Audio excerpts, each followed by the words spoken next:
नमस्कार साथियों, हिंदी स्टेनो बढ़ोत वाले चैनल में आपका हार्दिक स्वागत है। आज की डिक्टेशन रामधारी गुप्ता खंड 2 से प्रतिलेखन संख्या 37 व 38 से 90 वर्ड पर मिनट की स्पीड से होगी। तो आइए शुरू करते हैं। डिक्टेशन शुरू होगी 5 सेकंड बाद। स्टार्ट। महोदय, मैं इस बात पर भी जोर देना चाहूँगा कि इस स्थिति का वास्तविक हल बेहोशी की दवा देकर नहीं किया जा सकता। इससे रोग के लक्षणों की उग्रता को तो कुछ समय के लिए भूला जा सकता है, पर अंततः तो रोग बढ़ ही जाता है। सभी जगह राजनीतिज्ञों की इस उलझन को मैं समझता हूँ, जो बड़े उपायों पर सच्ची सहमति न होने के अभाव में तात्कालिक लाभ के उपायों को ही प्राथमिकता देने लगते हैं। इसलिए आज वास्तविक आवश्यकता इस बात की है कि लोगों और परिवारों को जल्दी से लाभ पहुंचाने के उपायों में और पूरे समाज को लाभ पहुंचाने वाले दीर्घकालीन उपायों के बीच सामंजस्य और तालमेल स्थापित किया जाए, क्योंकि अप्रत्यक्ष ढंग से उनसे भी लोगों और व्यक्तियों को लाभ पहुंचता है। इसलिए हमारा कार्यक्रम ऐसा होना चाहिए जो व्यक्ति, परिवार और समाज सभी के लिए उपयुक्त हो और माइक्रो स्तर पर तीनों तरफ चलने वाले हमारे प्रयास एक और मिल जाए। हमारी 8वीं योजना में इसी बात पर जोर दिया गया है।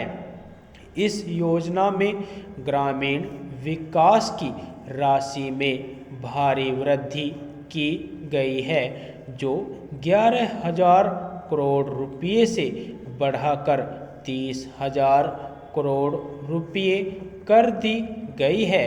इसमें जिन कार्यक्रमों को शामिल किया गया है उनमें रोजगार पैदा करना, रोजगार का आश्वासन देना, समन्वित बाल विकास योजनाएं, टीकाकरण, शिक्षा और अन्य कई सामाजिक आवश्यकताएं पूरी करने वाली योजनाएं भी शामिल है। इस बात की आवश्यकता हमेशा बनी रहती है कि समय समय पर लोगों की ज़रूरतों और मांगों को देखते हुए उनमें हमेशा यथोचित सामंजस्य किया जाना चाहिए।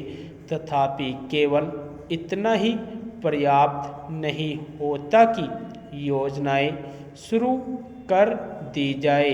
योजनाएं शुरू करने के साथ साथ यह भी जरूरी होता है कि लोगों को उन्हीं की भाषा में शिक्षित करने और समझाने के लिए एक व्यापक साधन और सतत अभियान चलाया जाए, ताकि उनके समझने और देखने के ढंग में जो छिद्र या गलतफहमी है उसे दूर किया जाए, क्योंकि प्राय उसके कारण विभिन्न प्रकार के आंदोलन शुरू हो जाते हैं।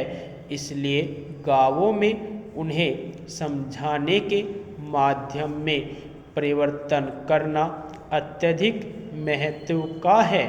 और मुझे इस बात का निश्चय नहीं कि इस दिशा में हमने जो कुछ करना है क्या वह हम कर चुके हैं। प्रगति और वृद्धि की दर में तेजी लाने के मार्ग पर चलने के लिए सामूहिक प्रयास की जरूरत होती है। यह जरूरी है कि सरकार प्रक्रिया संबंधी बाधाओं को दूर करे ताकि ऐसा वांछित वातावरण बन सके, उद्यम करने की भावना बढ़ सके, उसका विकास हो सके और वह पनप सके। हमने यही करने की चेष्टा की है। अब यह काम उद्यमियों का है कि पूंजी निवेश करके उत्पादन बढ़ाकर तथा अधिक कुशलता लाकर ज़्यादा रोजगार पैदा करे और आय बढ़ाए। आय बढ़ने के साथ साथ मांग बढ़ेगी और इस तरह उत्तरोत्तर वृद्धि का चक्र शुरू हो जाता है। महोदय, इस तरह पूरा पिरामिड बढ़ता जाएगा। यह विचार बड़ा स्पष्ट और सरल लगता है, परंतु जब इसे हमारे जैसे विशाल आकार, जनसंख्या और सामाजिक जटिलताओं वाले देश पर लागू किया जाता है तो इसे कार्यान्वित करना अत्यंत दुष्कर कार्य हो जाता है। अब चूंकि प्रगति और वृद्धि के लिए वातावरण अधिक अनुकूल बन गया है, इसलिए अब संसाधनों का प्रश्न सामने आता है। टेक्नोलॉजी, गुणवत्ता, उत्पादकता और प्रतियोगिता के प्रश्न सामने आते हैं। इन प्रश्नों पर विचार करते समय हमें विदेशी कारकों की समस्या पर भी ध्यान रखना पड़ता है। इस संदर्भ में विदेश से निवेश और टेक्नोलॉजी अपने देश में आती रहे, यह प्रश्न प्रासंगिक बन जाता है। बाजार में प्रवेश मिलने का प्रश्न भी महत्वपूर्ण बन जाता है। हमें अपनी अर्थव्यवस्था को विश्व अर्थव्यवस्था के एक भाग के रूप में ही देखना चाहिए। हम एक अलग थलग द्वीप बनकर नहीं रह सकते। हमें तो स्वयं को विश्व की प्रणाली के एक भाग के रूप में ही देखना चाहिए। इसी के साथ द्वीप का भी अस्तित्व बने रहना चाहिए और राष्ट्रीय हितों को भुलाया नहीं जा सकता। जिसे विश्वव्यापीकरण कहा जाता है, वह विश्व का एक भाग बनने का प्रयास मात्र है। इसके बाद ही हम शेष विश्व से यह आशा कर सकेंगे कि वह हमें हमारी आवश्यकता की चीज़ें प्रदान करे। मुझे विश्वास है कि ऐसा करते समय विसम्मति की कोई आवाज़ नहीं होगी, किंतु हम विश्वव्यापीकरण महज उसी की खातिर नहीं कर रहे। यह तो विशिष्ट रूप से भारत के लोगों के हितों को ध्यान में रखते हुए किया जाना चाहिए, क्योंकि शून्य देकर केवल शून्य ही मिलता है।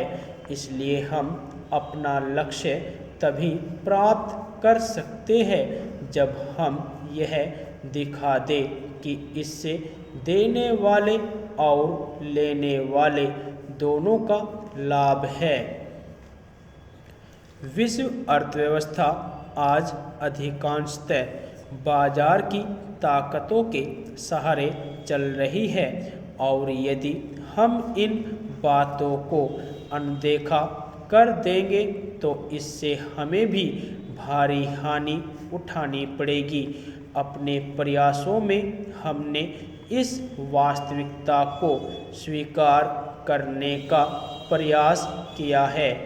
विश्वव्यापीकरण से हम अभिभूत नहीं है, परंतु हम अपनी ओर से यथार्थ को समझने की पूरी चेष्टा करते हैं। कुछ आलोचकों ने यह कहा है कि विदेशी निवेशकर्ता हमारी अर्थव्यवस्था पर छा जाएंगे। इस संबंध में मैं केवल यह कह सकता हूँ कि अब तक यद्यपि हमारी नीतियों पर अच्छी प्रतिक्रिया हुई है और विदेशी निवेश आकर्षित हुआ है, परंतु यह हमारी ज़रूरतें पूरी करने के लिए नितांत पर्याप्त है। आपको देखकर मुझे ऐसा नहीं लगता कि हमारे ऊपर कल विदेशी निवेशकों के छा जाने का खतरा लग रहा है।